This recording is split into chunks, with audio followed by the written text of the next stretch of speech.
It was just brought to my attention that you all could not hear me present. Diana, can you hear me now? Yes, Yeah. I'm so sorry. I thought it was me. I was like, No. Okay, you're fine. Thank you for bringing that up to my attention. I'm so sorry. This is why we test technology. So if it's okay with you, I am going to go ahead and start over from scratch. Again, I'm so sorry. So hi, welcome everyone. This presentation is being recorded. We are saving it to post on our website. And I'm Yesenia Lares Martinez. I'm one of the graduate assistants at the Counseling Center, and I am also joined by our other graduate assistant, Diana. So today we're covering the ABCs of sleep as a way to improve concentration and focus. If you do have any questions, though, we will save those towards the end of the presentation. So if you want to put them in the Q&A function, that'll be great. So talking about sleep, it's common knowledge that sleep is important, but a lot of times I feel like we kind of take this for granted. So sleep is at the core of Maslow's hierarchy of needs. So when we're sleep deprived, it affects our ability to function at every level, right? So if we're getting enough sleep, we're waking up rested and with energy, we can tackle the world, we have clear thoughts, our nervous system is working properly, and it improves our overall mood and productivity. This chart kind of shows a progression of how much sleep we should be getting.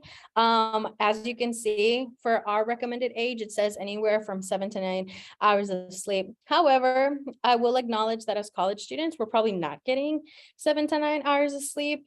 The average is actually about 6 hours or fewer. Ideally, you would want to aim to always get 7 to 8 hours of sleep.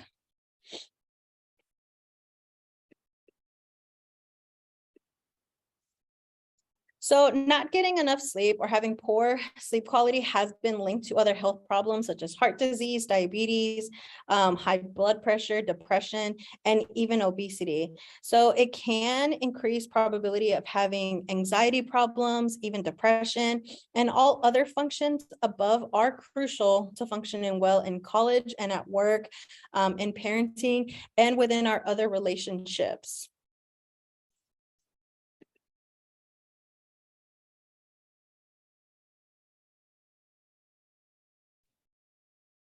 okay, so let's go ahead and talk about sleep disturbances. I first want to start off that we are not experts in the medical aspects of these and are focusing more on the mental implications. If there are signs of other problems, consult with a physician or a Texas State Sleep Clinic and respiratory care. All right, so the first one that we see is insomnia. So inability to fall asleep or stay asleep. The next one is hypersomnia. So maybe sleeping too much. And then sleep apnea. So gasping and or snorting in your sleep. And then narcolepsy. So certain urge to sleep. And then restless leg syndrome, so a sensory disorder causing an almost irresistible urge to move your legs. All right.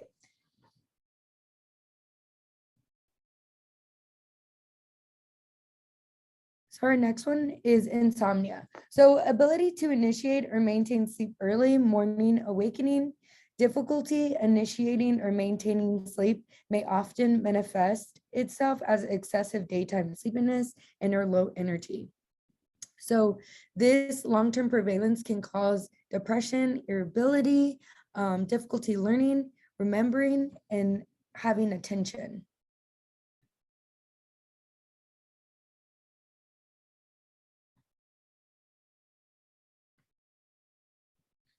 All right, so listed here can be causes of insomnia. So some of these things listed, we will actually talk about as we go forward with our presentation, right?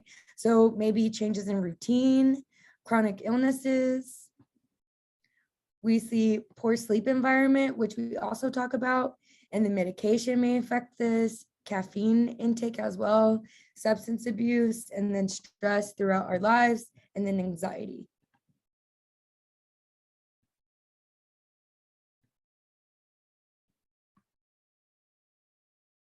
Okay, so let's go ahead and talk about Hypersomnia, so recurrent episodes of excessive daytime sleepiness or prolonged nighttime sleep. So persons with hypersomnia are compelled to nap repeatedly during the day, so often at maybe inappropriate times, such as work or during a meal or in conversation. These daytime naps usually provide no relief from symptoms. Patients often have difficulty waking from a long sleep and may feel disoriented after, and other symptoms may include anxiety, increased irritation, decreased energy, restlessness, slow thinking, slow speech, maybe loss of appetite, and hallucinations and memory difficulty.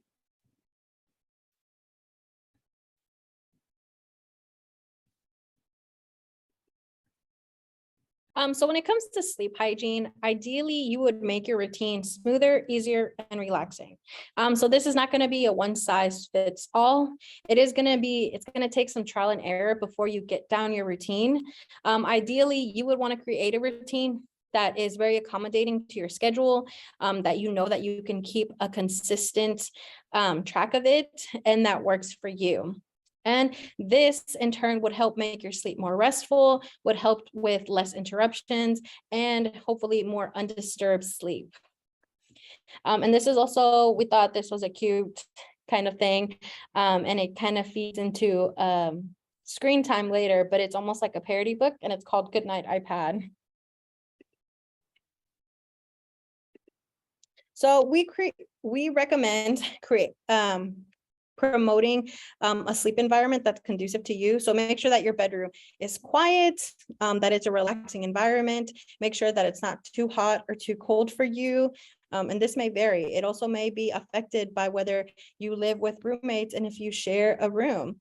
Making sure that you're not using your bed for anything other than sleeping. Research has shown that when we're using our bed for studying, for eating, for watching TV, that our body doesn't recognize, or our body stops recognizing that our beds are meant to be slept on. Making sure that you do not use your bed for anything other than sleep. This is difficult because I know many of us use our phones late at night. Maybe we're scrolling through TikTok for hours on end, but that does kind of confuse our mind signals. And then one thing that you can do is spend more time in the sun. This will help increase sensitivity to daytime versus nighttime. This next slide does include recommendations for the National Sleep Foundation. So what they recommend is going to bed at the same time every night, rising up at the same time every night, give or take about 20 minutes. This is good. A lot of times our body starts recognizing those patterns, and it might even mean that you can wake up without an alarm. One can dream, right? Avoid taking naps. So when we take naps, it does decrease the amount of sleep that we need the next night. So for that 7 to 9 hours that's recommended, if we're taking naps, it's cutting in. So we might not need 7 to 9 hours. So it's affecting how we go to sleep the following night. It does create sleep fragmentations and difficulty initiating sleep. I do know that in a perfect world, we would not need naps, but sometimes you do need a nap to get through the rest of your day. If this is the case, try to limit your naps to 20 to 30 minutes. I know that's harder done than said. If you do not fall asleep within 15 minutes, it is recommended that you go and try a relaxing activity. This does not mean, get on your phone and scroll through social media, but it could mean read a book, try meditating, try potentially stretching, doing something that brings your mind and your body to a relaxation pace. Avoid watching the clock. I know in my case, I like to count the sheep, but it is good to avoid the clock as this can cause unnecessary stress. And then if your cell phone is your alarm, consider turning off all other sounds or all other functions except for your alarm. I know for me personally, even though I have my phone on silent, I can still hear the vibrations, and oftentimes I'll ask myself like, what if that's an important notification? But really try to limit all other functions of your phone. I know this is not always the case, and there are ways to set up do not disturb while also making sure that important notifications from people can still reach you in case there is an emergency.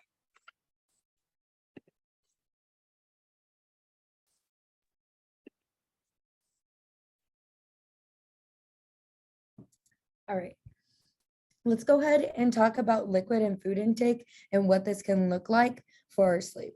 So liquids, caffeine intake, it can last about 3 to 5 hours after you consume it. So we find caffeine in coffee, tea, soda, chocolate, and even some baked goods. So being aware of that, and when you intake it, avoid consuming caffeine within 6 hours of bedtime. Avoid consuming liquids before bedtime to avoid getting up in the middle of the night to use the restroom.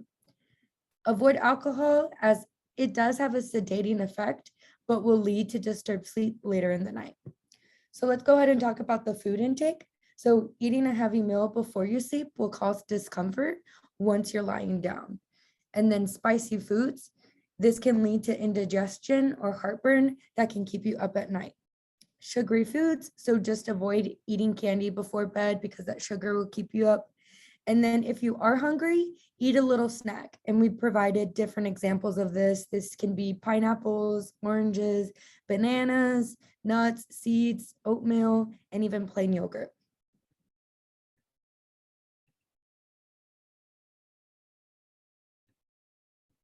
Okay, so exercise is important to move your body, but let's talk about maybe the best times to work out so we can have a good night's rest. So rigorous exercise circulates endorphins into the body, which may cause difficulty initiating sleep. So our body temperature rises during exercise, and it can take about maybe 6 hours for it to go down. So cooler body temperature signals the body, letting you know that it's time for sleep. So exercising helps promote sleep, but not within a few hours of your bedtime. So making sure that you have that schedule, and it's important to have that schedule so your body is like used to that, right? So exercise in the mornings or in the late afternoons may be best.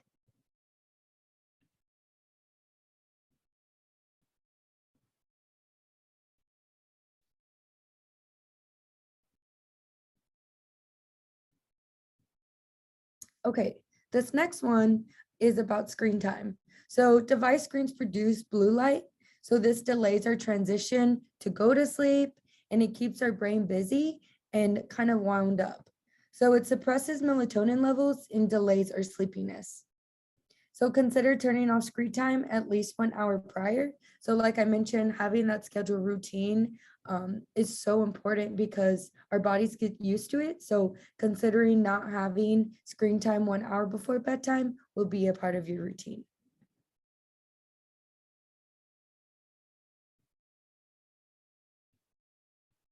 Okay, and Yesenia touched on this, so that's very helpful, right? So if you do not fall asleep after 50 minutes of lying down, go ahead and do a relaxing activity to help you. So we provided different examples of this, and I'll go into detail. So maybe meditating is what you prefer. There even are apps to help you out with this. Maybe journaling, you can journal about your day or even about like journal about your sleep and see what that looks like, right? And then reading, for example, I love to read. It even calms me down. So if I feel like I'm just thinking a lot and I can't go to sleep, I read about maybe 10 pages, and then that kind of like relaxes my body. So doing something that helps you, right? Because everyone's different. Yoga, maybe doing a few stretches will help relax your body and get into that. So we provided like different poses that you could do. And then maybe even a bubble bath is another way to relax and round down your body and your mind from your busy day.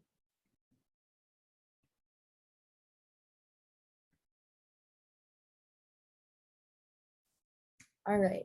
So what if I still cannot sleep, right?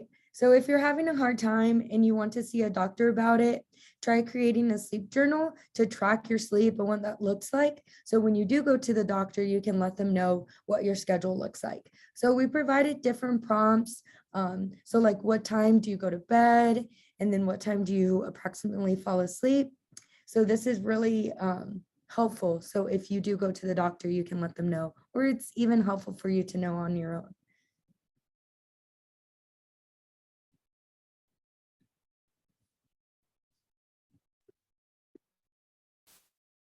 Okay, for those of you on Zoom, we will actually, whenever you close out of the webinar, you will actually receive a presentation feedback survey that should open up in your browser. If you all could please complete that, that'll be super helpful. And then I do want to make you aware that we also are very active on social media. We do post about our other events. We actually have a mindfulness workshop coming out that's very interactive and hands-on. We also have our trivia night coming up. And then if you ever just need a daily dose of positivity on your timeline, Diana does a great job of sharing helpful tips on mental health on our social media. So always look at those and follow us. We will greatly appreciate it. I do also want to leave this page on here as helpful resources. This includes like resources from the CDC, the sleep doctor, and even our Texas State Health Center. So if you want to take a look at those or follow the QR codes and have those resources available, that'll be great. I do greatly appreciate you all for being here. I know it's hard to do things over Zoom. But if you do have any questions right now, we'll take questions. And thank you so much for being gracious with us as we figured out the tech issues at the beginning. We also do have sleep journals. So we actually have so if you ever want a physical one or one already printed out for you, you can always request it. Either email myself or Deanna, and we'd be happy to provide those for you, as well as any other informational flyers. When you do the feedback form, there is also a question that asks about a certificate of completion for attending today's webinar, if you need it for class or anything. So we'd be happy to provide those, and we can always email those to you.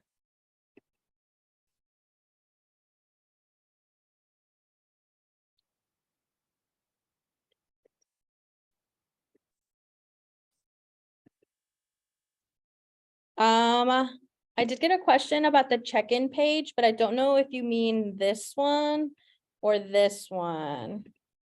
This was the feedback survey. You don't have to do it on here. What should happen is when we finish the webinar, your browser is going to open up providing the webinar. But my name is Yesenia, and then our other GA is Diana. Okay, y'all, that does conclude our presentation today. I know it was a lot of common knowledge, but it's always a good reminding point, because I do think that we don't always prioritize our sleep, but it does affect us in many ways. So it's really just a good reminding point to prioritize sleep and creating healthy habits that'll help us be successful in college.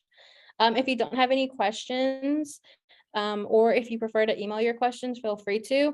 We do have an email that you can email questions, or you can always give the counseling center a call. Thank you all.